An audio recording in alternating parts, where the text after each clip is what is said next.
I don't know if you've noticed, but 2019 has been a pretty sweet year. That is, if you're a game franchise from a major Japanese developer that hasn't had a numbered entry in over a decade. I know, that's oddly specific, but hear me out. So far this year, we've had Ace Combat 7 following up Ace Combat 6 after 12 years and a couple of quiet spin-offs. Then Kingdom Hearts 3 dropped, a mere 14 years after Kingdom Hearts 2, and a lot of really confusing spin-offs. And now Devil May Cry 5 is here, just 11 years after the fourth installment. And one ill-received reboot slash spin-off slash whatever you want to call Ninja Theory's take on DMC. Anyway, I'm Dean from Curse, and yes, I'm hype about Devil May Cry's revival. So I'm gonna run us through the story so far. Whether you're just jumping in for the first time because it looks cool, or you're catching up because you forgot some of it, here's how Dante and company got to where they are now. And I'm sure I don't have to tell you this, but major spoilers for the entire Devil May Cry series up through 4 if you haven't already played them. Now before we jump into the games, we need to cover the basic background lore setting stuff. 2,000 years ago, Mundus the Demon Emperor rose up from the underworld to conquer the world of humans. The Dark Knight Sparda, Mundus's greatest general, rejected Mundus's cruelty and switched sides to defend humanity, defeating Mundus and the demon horde single-handedly.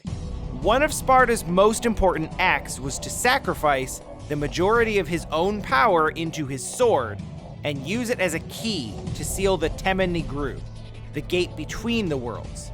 He did this from the underworld side, sealing himself and the rest of the demons away from the human world to keep them safe. This pretty much held the human and demon worlds apart indefinitely.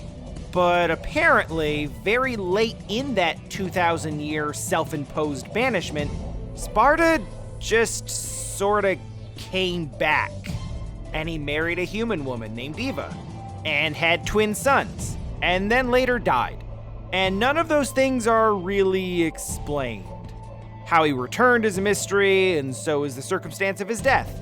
But remember this, because this whole return from hell without explanation trick will come up again later. Now, Mundus, sealed away but not dead, and apparently still able to give orders, plotted his revenge on Sparda by targeting his family, his wife Eva, and his twin sons, Dante and Virgil.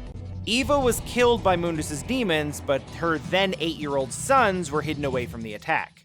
How did the demons get through when the gate between worlds was sealed? We're not exactly sure, but apparently Sparda figured it out at some point. At any rate, the deaths of Eva and Sparda lead us into the events of Devil May Cry 3. We start with the series' third installment because, as a prequel, it's chronologically the first in the series. Now, after the death of their mother, Dante and Virgil go out to seek vengeance in different ways. Dante sets up a shop to help hunt down demons in the human world, while Virgil seeks a more direct revenge on Mundus, for which he needs the power of Sparda and access to the underworld. This leads Virgil to team up with a man named Arkham, a human obsessed with demonic power, while Dante finds himself traveling alongside a mysterious woman he decides to call Lady. Now, it turns out that this lady is actually Arkham's daughter, and she's out to kill him for sacrificing her mother, his wife, in a demonic ritual. Arkham has found the Tema Nigru, and he wants to fling the gate to the world of demons open once again, with the goal of assuming demonic power himself. He was obsessed with becoming the devil, so much he killed his own wife! To do that, he needs to combine the perfect amulet, of which Dante and Virgil were each given half by their mother Eva. Arkham manipulates Dante, Virgil, and even his daughter Lady into completing a ritual to let him acquire the Force Edge, which is the sword Sparda poured his power into when he sealed the Tema Nigru. With that, he assumes Sparda's power, obtains the amulet, and opens the gate to the demon world. Dante and Virgil then join forces to defeat him, but find themselves still at odds. Virgil wants the gate to stay open, so he can draw on its power and get to Mundus. Dante wants the gate to stay closed to keep the human world safe. As you might expect, they don't really feel like debating their points of view peacefully. Virgil is wounded as Dante emerges victorious, and Virgil opts to remain in the demon world, sealing himself away as the gate closes. If you get the special ending in DMC3, you'll see Virgil finding Mundus in the demon world and attacking him.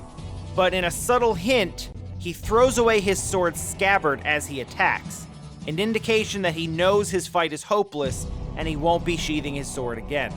Dante, meanwhile, returns to the human world with the Force Edge in hand.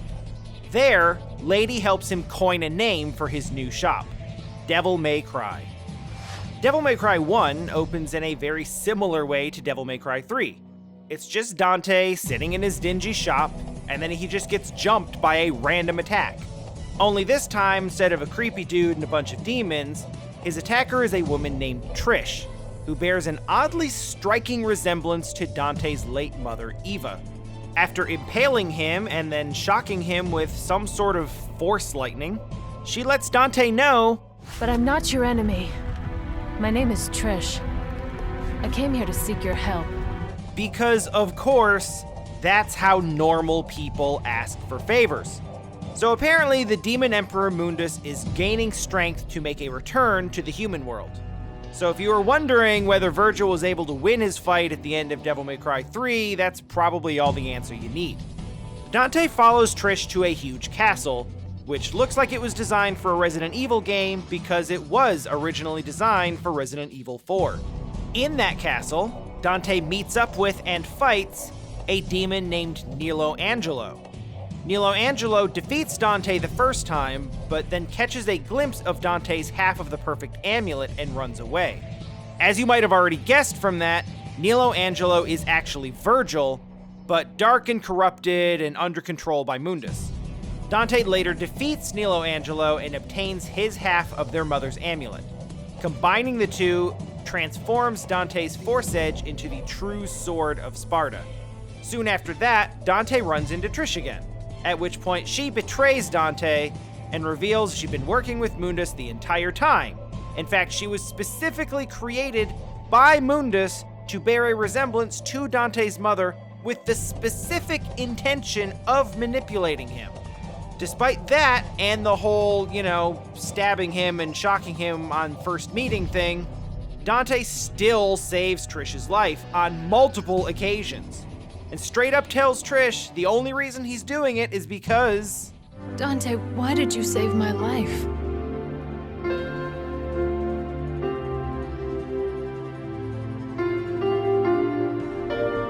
"Because you look like my mother. Now get out of my sight. The next time we meet, it won't be like this."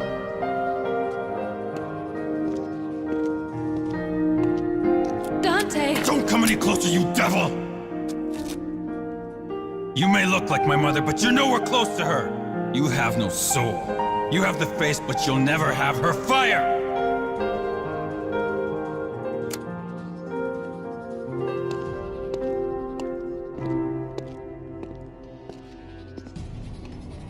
This eventually leads us to our final confrontation, where Dante taps into the true power of Sparta, and with help from Trish actually rejoining his side, defeats Mundus. Mundus does the whole "I'll get you next time" villain thing, and Dante and Trish leave the island together to work as partners under his shop's new name, Devil Never Cry. Spoilers, that new name doesn't stick because it's dumb and bad and doesn't make any sense. Now, it's time to talk about the one game in the series where you're actually better off getting the story here than playing it yourself. Devil May Cry 2 is just about unanimously considered the worst game in the series in every way, but since you're watching this, hey, you don't have to play it. Here's what happens. Dante enters a museum looking for an item called the Arcana Medaglia, when he meets a woman named Lucia who is definitely not Rihanna. Yes, you're right, these games do have a running theme of Dante meeting mysterious and dangerous women, just go with it. Lucia takes Dante to meet her mother, Mathieu, who tells Dante of how she once fought alongside Sparta to defend the world from Argosax the Chaos, a godlike being who ruled the demon world for centuries during Mundus' imprisonment. Also, a man named Arius is looking to use the Arcana Medaglia to break the seal on Argosax and release him into the human world because, of course, there is a human trying to mess with demon stuff. So it's up to Dante and Lucia to stop him before he grants himself immortality and releases a demon plague, and so on. Along the way, Lucia discovers that she was basically a demonic mannequin creation of Arius, who was then raised by Mathieu as a human. Don't worry about that, that doesn't really matter. Dante catches up with Arius, who has completed his immortality ritual, which turns out to be completely irrelevant because Dante swapped the Arcana for a false coin, and then Dante defeats him anyway. But Arius still manages to reopen the portal to the demon world, which must be closed, this time, from both sides. Dante and Lucia decide who goes to the demon realm to choose the portal by flipping a coin, and surprise, surprise, it's Dante. I'm sure Dante's coin was totally legit, though. On the human side, Lucia fights Arius again, who has been reanimated with demonic power, while Dante fights Argosax in the demon realm. They both emerge victorious, because of course they do, but Dante finds himself stuck in the demon realm, a situation which he responds to in the most Dante way possible. Yeah, let's go all the way to hell. And then, just like his father did, Dante returns from hell with basically no explanation whatsoever as to how to reappear in... Devil May Cry 4 is the first game in the series to begin starring someone other than Dante. We open on a young man named Nero fighting through hordes of demons in the holy castle town of Fortuna. The religious group that basically runs the city, known as the Order of the Sword, worships the Dark Knight Sparda, who was apparently once the feudal lord of the city. But Sanctus, the leader of the order, laments how Sparda's sacrifices slipped into legend. But not to worry, Dante crashes the sermon and shoots Sanctus point blank in the head. Admittedly, this looks sort of weird, possibly even antagonistic, that our hero Dante would just pop into a religious service praising Sparda and shoot a frail old man in the head. So there is maybe just a slight amount of panic. This leads us to a fight between Nero and Dante, with Nero revealing his demonic arm, the Devilbringer, and Dante honestly seeming like the bad guy, until he tells Nero that... We're the same. You and...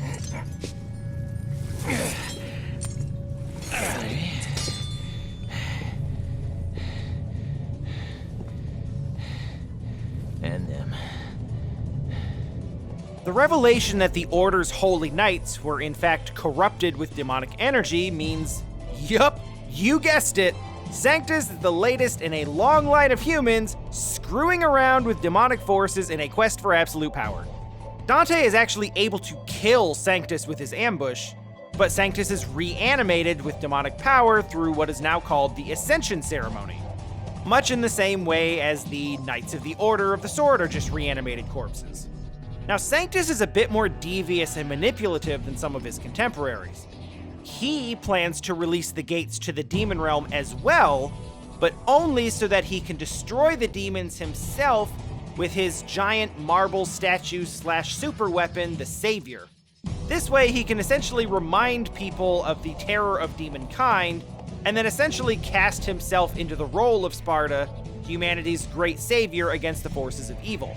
Problem is, the Savior doesn't work properly until it has absorbed one with the blood of Sparda, and it has to be controlled with the Sword of Sparda.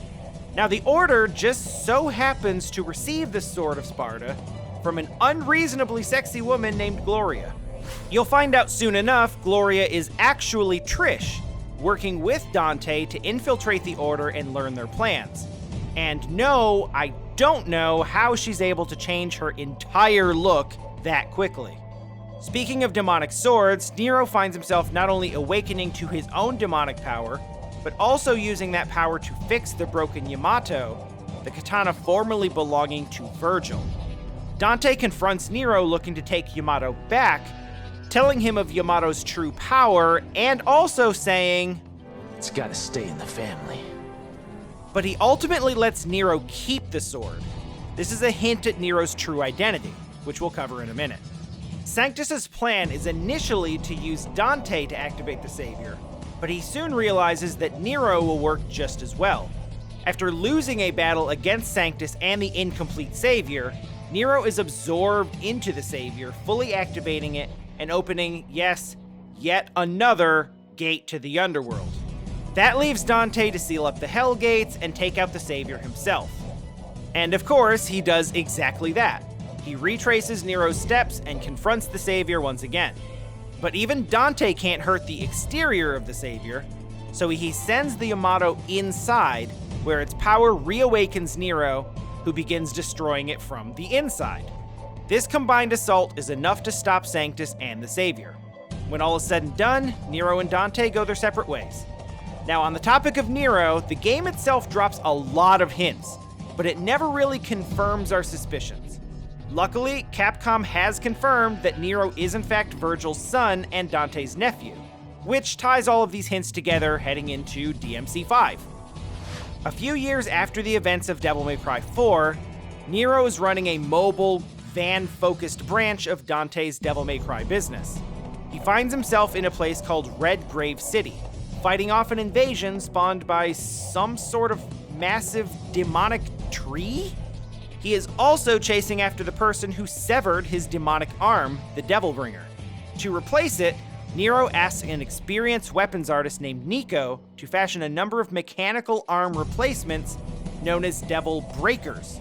Also, this isn't really important to the plot, but Dante now just fights with a pair of chainsaws that combine into a motorcycle.